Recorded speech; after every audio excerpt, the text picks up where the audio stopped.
Hello student, हम लोग पढ़ रहे हैं फिजियोलॉजी। और फिजियोलॉजी की लास्ट क्लास में हम लोग पढ़ रहे थे फिजियोलॉजी ऑफ रेस्पिरेशन। हम लोगों ने बता दिया था जो फिजियोलॉजी ऑफ रेस्पिरेशन होता है वो 3 स्टेप्स में कंप्लीट होता है। गैसों का विनिमय, O2 का रुधिर द्वारा परिवहन और CO2 का रुधिर द्वारा परिवहन। हम लोगों ने ये कम्प्लीटली पढ़ लिया था। अब जो हमारा टॉपिक है वो है कंट्रोल ऑफ रेस्पिरेशन या श्वसन की क्रिया पर नियंत्रण। टॉपिक है जो अपना क्या है, कंट्रोल ऑफ रेस्पिरेशन या श्वसन पर नियंत्रण। सबसे पहले तो हम लोग जान लेते हैं कंट्रोल ऑफ रेस्पिरेशन में क्या आता है। We all know that student, जो श्वसन की जो क्रिया है वह क्रिया ऑटोमेटिक है, मतलब स्वायत्त है और अनकंडीशनल है। कैसी है? अनकंडीशनल, मतलब स्वायत्त क्रिया है, स्वयं होती है। इस पे अनकंडीशनल मतलब इसके ऊपर हमारा कंट्रोल नहीं है, मतलब हम लोग इसके ऊपर कंट्रोल नहीं कर सकते।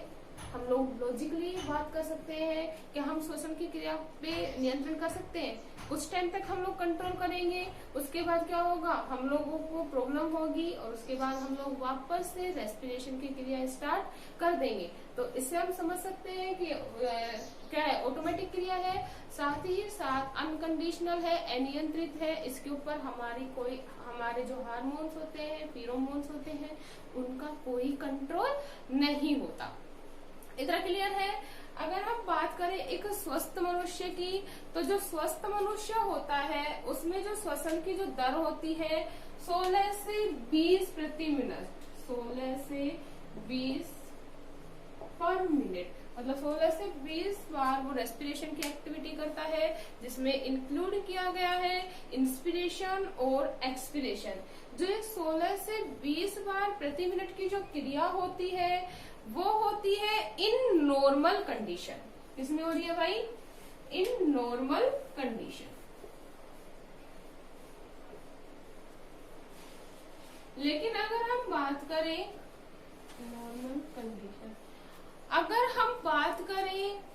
अगर कोई ह्यूमन अपने जो कार्य क्षमता है उससे ज्यादा एक्टिविटी कर रहा है, तो जो रेस्पिरेशन की जो रेट होती है वो इंक्रीज हो जाती है। क्यों हो जाती है? हम लोग देख सकते हैं, जैसे भागना, दौड़ना, जो विभिन्न प्रकार की जो क्रियाएं होती हैं उस ड्यूरिंग जो हमारे जो रेस्पिरेशन जो रेट होती है वो क्या हो जाती है, इंक्रीज हो जाती है या बढ़ जाती है। इतना क्लियर है?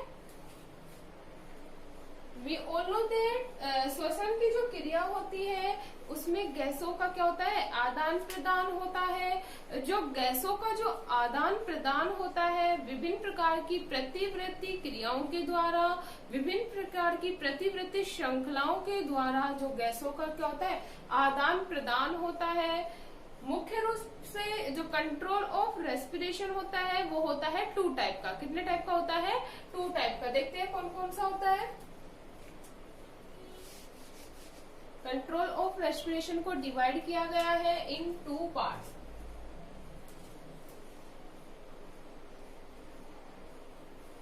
जो फर्स्ट है हमारा वो है नर्वस कंट्रोल या तंत्रिकीय नियंत्रण। नर्वस कंट्रोल या तंत्रिकी नियंत्रण। और दूसरा है हमारा रासायनिक नियंत्रण। कितने टाइप्स में डिवाइड किया गया है? 2 टाइप्स में। कंट्रोल ऑफ रेस्पिरेशन को तंत्रिकीय नियंत्रण और सेकंड जो है हमारा रासायनिक नियंत्रण। फर्स्ट हम बात करते हैं तंत्रिकीय नियंत्रण की। तो जो तंत्रिकीय जो नियंत्रण होता है इसमें श्वसन पेशियों की क्रियाओं के नियंत्रण के लिए, किसके लिए? श्वसन पेशियों की, श्वसन पेशियों की क्रियाओं के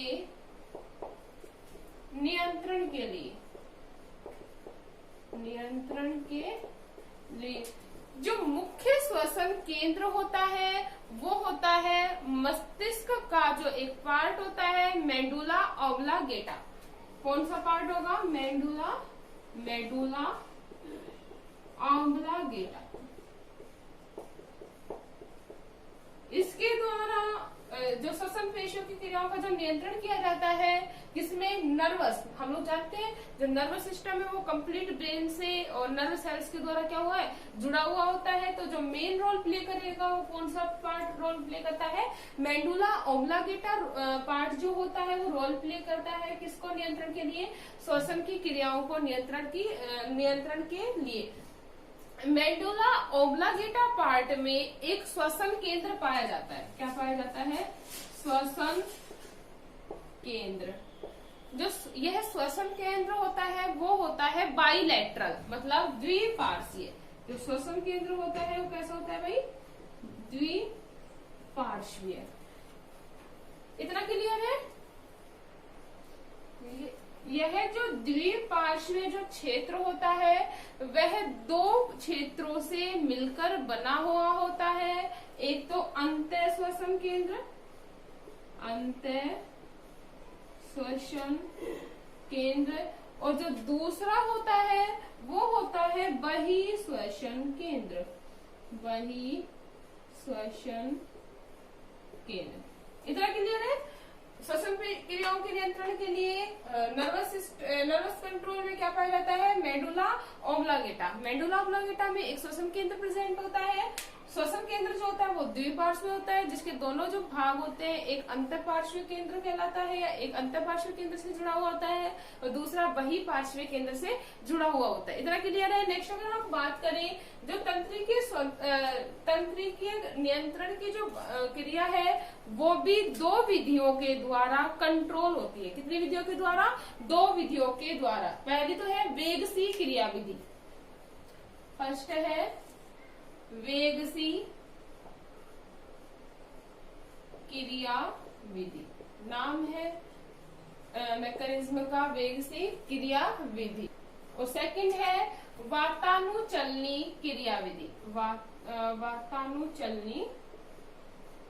वातानुचलनी क्रिया विधि।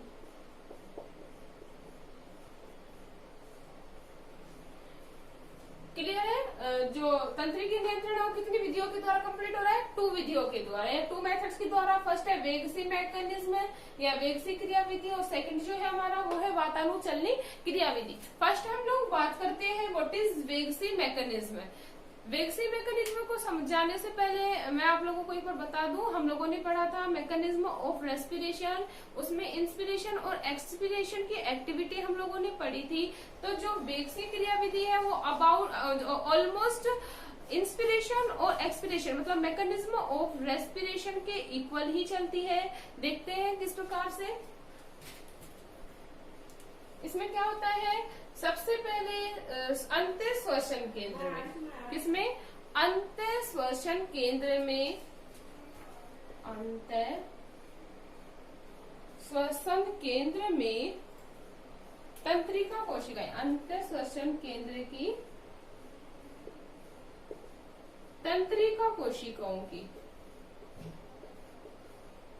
हम लोगों ने पढ़ा था कि रिब्स, ये जो सारा सिस्टम होता है वो रिब्स के द्वारा या पेशियों पसलियों के द्वारा जुड़ा हुआ होता है। हम लोगों ने ये भी बता दिया था वी ऑल नो दैट कि जो पसलियां होती हैं वो नंबर ऑफ रिब्स से इन ह्यूमन होता है 12 पेयर्स या 12 जोड़ी पाई जाती है, जिसमें 2 रिब्स के बीच में पाई जाती है पेशियां। उन पेशियों को कहा जाता है इंटरकोस्टल पेशी। क्या कहा जाता है? इंटरकोस्टल पेशी। तो हम उसी की बात कर रहे हैं। अंतः श्वसन केंद्र की जो तंत्रिका कोशिका होती है उसमें पाई जाती इंटरकोस्टल पेशियों में संकुचन होता है। किसमें संकुचन हो रहा है? इंटरकोस्टल पेशियों में संकुचन होता है। इंटरकोस्टल पेशियों में संकुचन होने के इंटरकोस्टल पेशियों में संकुचन के कारण डायफ्राम की, हम लोगों को पता है जैसे ही इंटरकोस्टल पेशियों में संकुचन होगा डायफ्राम की रेडियल पेशियों में भी क्या होगा? संकुचन होता है। जैसे ही डायफ्राम की रेडियल पेशियों में संकुचन होता है, हम लोगों ने बताया था जो रिब्स होती है वो 2 पार्ट्स के द्वारा जुड़ी हुई होती है, एक तो कशेरुक और दूसरा स्टर्नम। तो मेन रोल प्ले करता है स्टर्नम। जैसे ही डायफ्राम की रेडियल पेशियों में क्या होता है, संकुचन होता है, जो स्टर्नम पार्ट होता है वो किधर की ओर खिसक जाता है, नीचे की ओर खिसक जाता है। किधर की ओर खिसकेगा, नीचे की ओर खिसक जाता है। जैसे ही स्टर्नम पार्ट नीचे की ओर खिसकता है, हम लोगों को पता है कोई किसी चीज पे हम लोग प्रेशर दे रहे हैं तो उसका आयतन क्या हो जाएगा, इंक्रीज हो जाएगा। तो वक्षीय गुहा का आयतन क्या हो जाता है, इंक्रीज हो जाता है। स्टर्नम नीचे की ओर आएगा, वक्षीय गुहा का आयतन क्या होगा, इंक्रीज हो जाएगा या बढ़ जाएगा। जैसे ही वक्षीय गुहा का आयतन बढ़ता है, जो लंग्स की जो सरफेस होती है वो ऑल्सो क्या हो जाती है, इंक्रीज हो जाती है। हम लोगों ने इंस्पिरेशन में पढ़ा था, लंग्स की सरफेस क्या हो जाएगी, इंक्रीज हो जाती है, जिससे जो वायु होती है वो अंदर, शरीर के अंदर या लंग्स के अंदर प्रवेश कर जाती है। वी ऑल नो दैट कि जो लंग्स होते हैं उनमें विशेष प्रकार के ग्राही केंद्र या एल्वेलाई पाई जाती है, जिसके द्वारा O2 को क्या कर लिया जाता है, ग्रहण कर लिया जाता है और इंस्पिरेशन की एक्टिविटी क्या हो जाती है, कंप्लीट। जैसे सरफेस बढ़ेगी, क्लियर सरफेस बढ़ती है, श्वसन केंद्र के द्वारा O2 को क्या कर लिया जाता है, ग्रहण कर लिया जाता है। ये हम लोगों ने इंस्पिरेशन में पढ़ लिया था। अब नेक्स्ट एक्टिविटी क्या होगी, इंस्पिरेशन की क्रिया कंप्लीट हो गई,